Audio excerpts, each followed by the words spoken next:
All right, so we're live with Maggie, and we're going to be working on her Chiron in Gemini in the sixth. So, Maggie, you already kind of narrowed it down to one of the subjects that intrigues you, which is the autoimmune. So, can you just, even for me, because I really don't know what that is, can you help me understand what that is about? Absolutely. So it's funny because I've had health issues my whole life, ever since I was a child. And now looking back, I can tell that I've always been a person that struggles with health. But if you had seen me or asked my family when I was a child, they wouldn't have necessarily said that. But I, out of all the family, was a person who was in and out of little doctor appointments or little procedures or just chronic X, Y, or Z.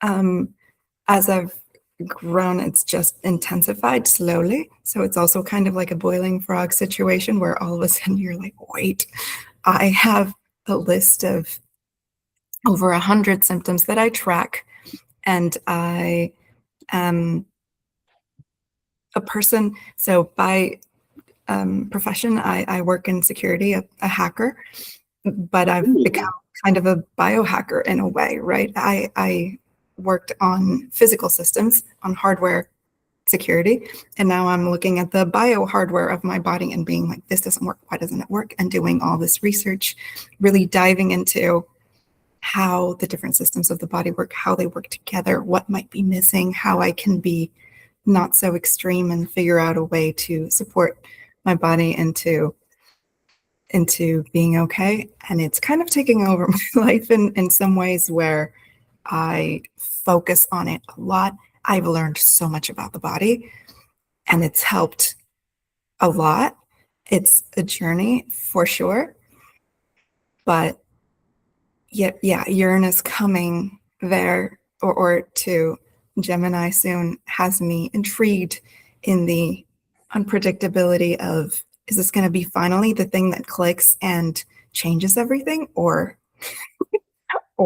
dot dot dot. Okay. So I immediately feel the Sun Chiron connection in Gemini because, like you said, you have these health issues, and apparently there's many. And so you're so focused on that, right? That makes me think about the Sun, where your attention goes. And your attention goes to, why is my health so bad? And so all the research that you do, right? So all the reading and I guess contacting different doctors, seeing what people are saying online. I imagine like reading other people's experiences, studying all the literature, right? So that makes me think about the Gemini aspect of it. But then also the fact that it takes you on this like huge journey where you learn like so much about the body, that makes me think about the exact square between your Sun and Jupiter. Is that making sense to you so far? Absolutely. And what I also thought that I guess I didn't quite answer is my list of symptoms is huge. Then I understood I have Lyme disease. I was bitten by a tick on a particular time, blah, blah, blah. And I'd heard that it has to be removed in a very specific way. Anyway, I waited too long, yada, yada, bitten by a tick, got Lyme, and I've had it for 20 years. I recently, in my investigations, learned that Lyme eats collagen. And collagen is the building block of the body. It's the protein that makes up your digestive tract, your skin, but also your eyeballs, your brain, your heart, everything. So, and it's incredibly good at evading the immune system. So you have problems that are neurologic and cardiovascular. You have problems, digestive problems. You have all kinds of problems everywhere. And it did really feel like this overwhelming systemic, holy, what is going on, right? But so it's really one thing, probably one bug. And so yeah, but it affects everything. But yeah. Wait a minute. If it's eating your collagen and everything is made of collagen, then it's eating you. It's eating your body. Or how am I supposed to understand that? So what the way I've understood it until where I've gotten is what people say autoimmune is somehow, and we don't know why, your body doesn't make collagen correctly or is destroying its own collagen. But now I understand it more as, no, there's something in there, munching on it. But yeah, I'm doing apitherapy, which is also a crazy thing that not a lot of people do. Bee venom therapy, where I sting myself in the back with bees every other day. And it's super potent. The bee venom is super potent, specifically against Lyme disease. A lot of people do it. I get a bee subscription every week with bees and to do my treatment. And it's the only thing, as far as I know, known to cure Lyme. Not put you in remission, it's never going to come back. And people are actually, I see all these messages, and like you said, reading about the people's experiences where people go back to work and from being in bed and being told they have a few weeks to live, make a complete recovery and are athletes and just living their life. So it's really cool. How does this affect your day to day? How does that affect your day to day? Like, what does your schedule look like, for example, if you have autoimmune? So if I don't do anything, I will probably be in bed. But if I do all of my routine, so every other day I have to get up early and catch bees in my yard with Wait an a minute, that's so insect. interesting. So during the winter, you can't do that. So I have them shipped to my house. But during the summer, I can go catch bees in my neighborhood and use those. So That's great. Okay.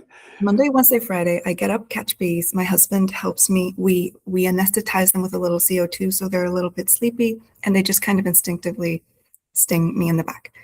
So that's Monday, Wednesday, Friday. I wake up every day to do breathing technique and lymphatic massage. I wake up feeling like I was hit by a truck, but after I do my lymphatic massage, which not a lot of people know, but it's 3 times bigger than the circulatory system. So you have 3 times more lymph than you have blood. And lymph is the trash system of the body. So there's a specific technique to work to get all of that. The brain has its own lymphatic system that takes out the trash. And so there's a specific technique, the parent technique, that helps get all of that trash out of the brain. So after I wake up in pain, because I also have a lot of joint issues and things and everything, I sleep with maybe start there. I sleep with 20 different things, like a neck brace and a finger brace and umbilical, I have 10 braces and a mouth tape and a mouth guard. And if I don't do that, then my teeth will fall apart and I'll wake up dislocating my collarbone. And so I have to sleep in a very protect your own body or I'll fall apart during my sleep kind of way. Wake up, do lymphatic massage. That wakes up my brain and removes a lot of the pain. Do breathing. So I have this crazy 2-3 hour routine every day so that I can exist as a human. And I wake up at 5 a.m. every day. So it's a thing that it doesn't overpower or take over my day, but it is important. And then there are flares. So sometimes the Lyme gods are against me, and whether that's part of my inflammatory process with the bee venom where it's healing something because it heals through inflammation. So it heals basically by making things worse. And it's kind of like homeopathy, if you've ever worked with it, where regular medicine, if you take something, it works by suppressing your symptoms. So it takes away, it's an anti-inflammatory, just takes away your headache and it hides your symptoms. But homeopathy works the other way, where if you take something for a stuffy nose, it'll probably become a lot stuffier and you'll get all of that stuff out. So bee venom kind of works that way, where there are just sometimes 2-3 weeks where I'm sick and I can't really do much. But when I'm not sick, I'm kind of all right. And you wouldn't know. People see me and they wouldn't know. But if I don't spend these 2 to 3 hours every morning, Maggie's not online yet. Okay, this is so This is a lot of new information, first of all. Like, Sorry, this is that's a so lot. foreign to me, and I guess to anyone else, probably, other than people who are maybe in a similar situation. Um, okay, there's just so much coming up for me. First of all, because the sixth house is for the daily routines, right? Kind Oh, of how you calendar your day.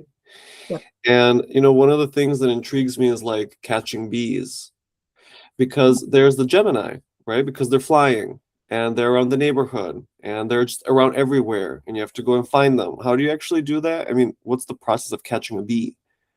I have a little vacuum so they sell them on Amazon. They have a special little receptacle and a net so they won't fall in they don't won't go into the vacuum itself. So they fall into a little cup and I close it.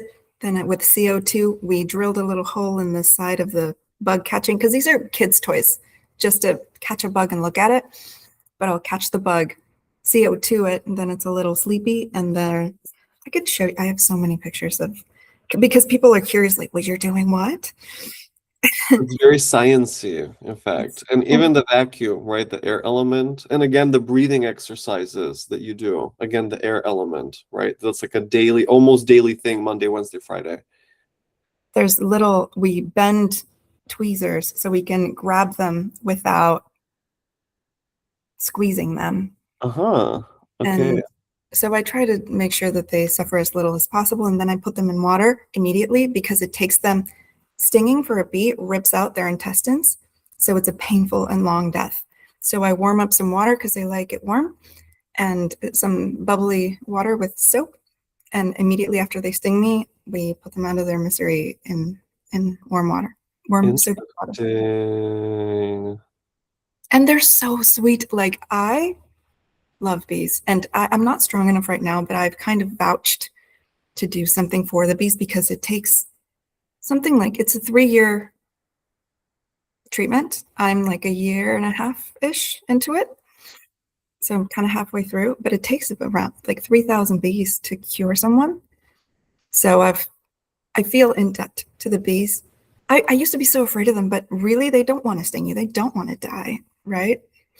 Even trying to get them to sting sometimes, where you got them, like, they can't go anywhere. Sometimes they just won't. They're so sweet. But yeah, it's been really cute to connect with bees. Okay. I feel the Uranus opposition very strong as well for several reasons. The first one is, when you have these conditions, I presume they're not well understood by science or by the medical industry. Is it so? Absolutely. I've had doctors tell me to my face, like, Lyme's not a real thing, like chronic Lyme's not a thing. Like, okay, thank you. Find another doctor. Okay, exactly. Like, one of them is the search for medical professionals that will take you seriously, but another one is like dealing with things that even modern science doesn't understand. So inevitably, that forces you to search for information elsewhere, anywhere, right?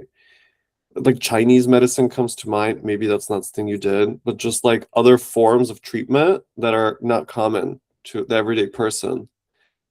Yeah, and supposedly it's like this mutant crazy, like it's the most complex bacteria pathogen that exists. It's in the form of a corkscrew, and it doesn't like just being like pulled by the blood. So if they test your blood, a lot of times it comes back negative, because they don't like being in the blood to be just, would you like to just be pulled in a river all the time? So they like to burrow in the veins and the tissues more. So they evade, they're between the organs, if you will, drilled into your tissues in places where, like, if you take an antibiotic, it wouldn't reach. And oh, that's another thing. So they are good at creating something called biofilms, like a mucus that they can hide behind. So if you take an antibiotic, sometimes that mucus protects them and it never gets to them.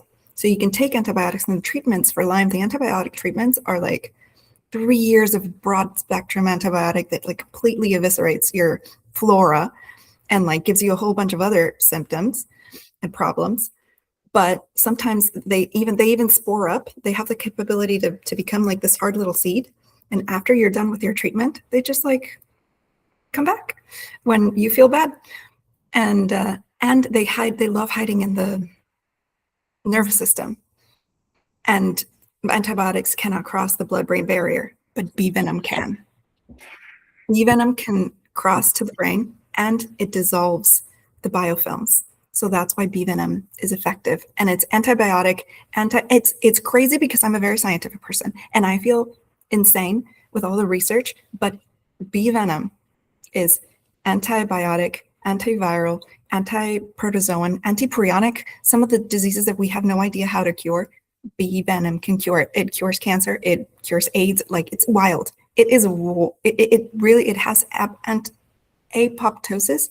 So the process to go to a cancer cell and tell it to kill itself because it's not a useful good cell, bee venom does. And I've seen it, right? Like, I have ovarian cysts, for example, and they're shrinking. That has never happened before. I've had 5 different surgeries for them, and my doctor is like, I don't know what you're doing. This has never happened before. Wait, what did you say you're doing again? And it's like, I can see it in the imagery. It's like freaking working, right? So yeah. So you're like a medical case study that you're performing on yourself. So you're almost helping the literature, is what I hear. Not really. Like, this is something a lot of us are doing. Like, there's a special bee box made by one of the, like, I'm telling you, there's bee subscriptions for the people who do this. There's like a whole protocol. There's books. There's a lot of us doing this. I'm not a medical, I'm not special. I didn't start this. I'm just a patient doing it. But you do have to look for it. You do have to. It's not for the weak of heart. I'm telling you, like, it's not the first thing you try to sting yourself in the back with. I think I'm at 2,000 by now. Yeah. Okay. The other thing that's coming up very strongly for me is Neptune and your ascendant in Capricorn. Because Capricorn is the physical world and like the collagen, the bones, the body, the brain, right? Like how the body develops and all of the various things that can happen to it. Like Capricorn Virgo for me, very strongly on that point. So that you have Neptune in Capricorn, the ascendant, is where I feel like your body is like every day for you is a study of nature, is how I hear it, because you don't understand right everything that's happening, and it's all kind of confusing. There's these different symptoms. Then you go to discuss, what is this about? How does this work? Does that make sense to you? Absolutely. Super dreamy, head in the sky always. And even if I kind of admire this about myself, that even when I'm like, well, maybe I'm just going to die and no one will ever know what the hell was wrong with me, I love my life. And I don't know, I romanticize it. Maybe not romanticize, but I do take all of it, even the worst of it, with like a sense of a bit of wonder, and it's like a puzzle. Like, I don't know. Makes me think about your Jupiter a lot. The Sun Jupiter on several levels. Like one of them, obviously, that you're, first of all, and this is not to gas you up in any way, you're just maybe one of the most intelligent people I've talked to, because I feel like when you're talking to me, there's so much information inside of you, so it almost makes my brain hurt because it's all so new. Also, you're so well spoken. Like the way it's so clear, the way you speak is so clear. And then having to go through this like epic journey of discovery and learning about like medicine and all these different forms of it, there I see the Sun Jupiter exact square, right? Do you get that with Jupiter in the third in Pisces? I guess I don't understand my Jupiter in Pisces too much. Okay, Jupiter is expansion, right? But expansion is when you get to know more and more and more about something. You just become more competent, you learn about it, you grow into it, and you start to be able to teach other people about it.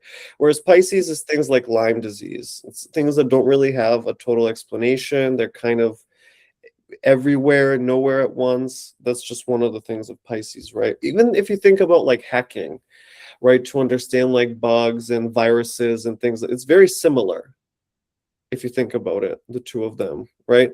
So the sun is an exact aspect with Jupiter from Gemini to Pisces, and you're exploring like all of these back channels and studying and researching and getting to know a lot of information, like doing crazy amounts of science. Sun, Gemini, Jupiter.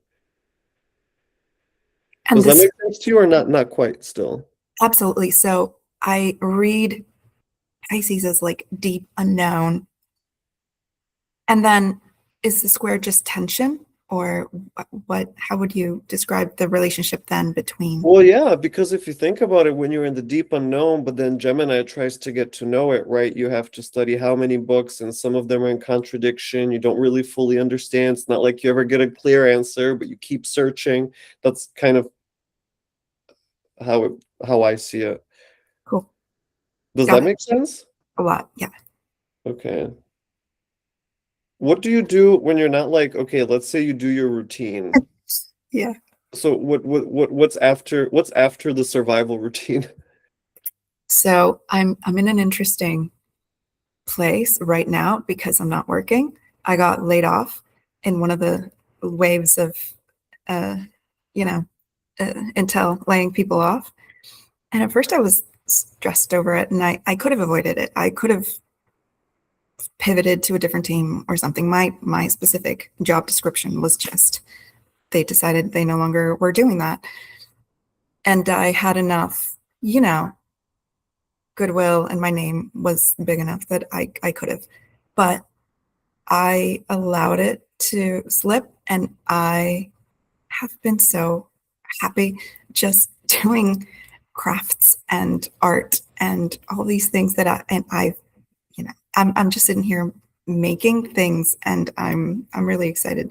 Even when I had my job a lot, I would spend some of my time, because I did focus a lot on public speaking and things, where I think if someone does a cool security thing, or that's great for them, but if you're able to say it to people in their homes and have them not be afraid of their own devices, and to know what to do and how to protect themselves, because it sounds scary and weird, but it's just a thing. It's a thing you bought, and it's yours, and you can. So I've always been very passionate about speaking, but even then I'd spend a lot of time making gadgets and like little LED. When you go to a security conference, instead of a badge with your name on it, you get a little motherboard with LEDs and a little artwork. So I'd spend some time making some of those pieces of art. And so I am now spending some time working on art and jewelry, and thinking about products that I've always wanted and needed desperately for health,